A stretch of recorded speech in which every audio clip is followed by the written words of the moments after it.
Eighth எபிசோடுக்குள்ள போயிடலாம். போன எபிசோட்ல கக்காஷி சாபுசா கழுத்துல கத்தி வச்சுட்டான். எல்லாரும் சந்தோஷப்படுறாங்க. சாபுசா சிரிச்சுக்கிட்டே சொல்றான், உன்ன மாதிரி காப்பி நிஞ்சாட்ட நான் தோப்பானான்ட்டு. பார்த்தா அந்த சாபுசா வாட்டர் க்ளோன். ஒரிஜினல் சாபுசா கக்காஷியை ஏர்ல மிதிக்கான். அவன் பறக்கிறான். எல்லாரும் அதிர்ச்சி அடைகிறாங்க. சாபுசா உடனே கக்காஷியை வாட்டர் பிரிசன் ஜுட்ஸு போட்டு லாக் பண்றான். கக்காஷியை அடைச்சு வைக்கான். அவன் சாபுசா அவன மாதிரி ஒரு வாட்டர் க்ளோனை உருவாக்குறான். டீம்ஸ் அவனை க்ளோஸ் பண்ண பார்க்க அவன் நரட்டோவை மிதிக்க அவன் தலையில இருக்க பேண்டு கீழே விழுது. சாபுசா அது மேல ஏறி நிக்கான். கக்காஷி எல்லாரையும் ஓட சொல்றான். கக்காஷி சொல்றான், க்ளோனால அவ்வளவு தூரம் வர முடியாதுன்னு. சாஸ்கி நினைக்கிறான் நம்மளால தப்பிக்க முடியாதுன்னு. ஒரே வழி அட்டாக் பண்றது மட்டும்தான். அடிக்க போறான். சாபுசா அடிச்சிடுறான். நருட்டோ பயப்படுறான். அவன் கையை பார்க்க நருட்டோ இனிமேல் பயப்பட மாட்டேன், காப்பாத்துவேன்னு சபதம் எடுத்ததை நினைச்சு பார்க்கான். அப்படியே பழச எல்லாத்தையும் நினைச்சு பார்க்கான். நருட்டோ கோவத்துல சாபுசாவை அடிக்க போறான். சாபுசா அடிச்சிடறான். நருட்டோ கீழே விழுறான். என்னன்னு பார்த்தா அவன் காலில் இருக்க ஹெட் பேண்டை எடுக்க போயிருக்கான். எல்லாரும் நருட்டோ அதிர்ச்சியில பாக்குறாங்க. நருட்டோ சாபுசாட்ட பேசுறான், உன்னோட பிங்க புக்ல என்னோட பேரை எழுதி வச்சுக்கோ, நான் தான் நருட்டோ உசுமாக்கின்னு. ஹெட் பேண்டை மாற்றான். நருட்டோ சாஸ்கிட்ட பிளான் இருக்குன்னு சொல்றான். எல்லாரும் இவன் என்ன பிளான் பண்ணுவான்னு நினைக்கிறாங்க. கக்காஷி சொல்றான், என்ன பேசிக்கிட்டு இருக்கீங்க, ஓடுங்கன்ட்டு. நருட்டோ டாசனாட்ட கேட்கறான், நாங்க என்ன செய்யணும்ட்டு. டாசனா சொல்றான், எல்லாம் என்னாலதான், உங்க சென்சை நீங்க காப்பாத்துங்கன்ட்டு. கக்காஷி சொல்றான், சில காலத்துக்கு முன்னால கிராஜுவேஷன் எக்ஸாம்னு நடந்துச்சு.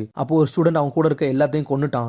அதுதான் டீமான் சாபுசா. சாபுசா சொல்றான், இது ஃபன்னா இருக்க போதுன்னு. சாபுசா சாஸ்கியை பிரிச்சு எடுத்துருதான். சாஸ்கி அடிச்ச கோவத்தில் நருட்டோ ஷேடோ க்ளோன் ஜுட்ஸு போடுறான். நிறைய நருட்டோ வாரான். சாபுசா ஒரே நேரத்தில் தாக்குறாங்க. ஆனா சாபுசா வாளை எடுத்து சுத்திட்டு எல்லாத்தையும் அடிச்சிருந்தான். ஷேடோ க்ளோன் ஜுட்ஸு உடையுது. நருட்டோ மூமெண்ட்ல பேக்ல இருக்க வின்சூரிக்கின்னு சாஸ்கிட்ட வீசுறான். சாஸ்கி கேட்ச் பிடிச்சி சாபுசா மேல வீசுறான். க்ளோன் சாபுசா தடுக்க போறான். பார்த்தா அது ஒரிஜினல் சாபுசா மேல அடிக்க போகுது. ஒரிஜினல் சாபுசாவும் அதை பிடிச்சிருந்தான். பார்த்தா இன்னொரு ஷூரிக்கன் வருது. சாபுசா ஒரு வழியா அதுல இருந்து தப்பிச்சிருந்தான். பின்னாடி போகுது. மிஸ் ஆயிட்டுன்னு சக்குரா கவலைப்படுதா. சாஸ்கி சிரிக்கிறான். பார்த்தா ரெண்டாவது வந்து ஷுரிக்கன் நருட்டோ ஷுரிக்கனை டிரான்ஸ்ஃபர் ஆயிருக்கான். நருட்டோ அவன்கிட்ட இருந்த குனாய் நைஃபை வீசுறான். எபிசோடு முடியுது. அடுத்த எபிசோடு சந்திப்போம்.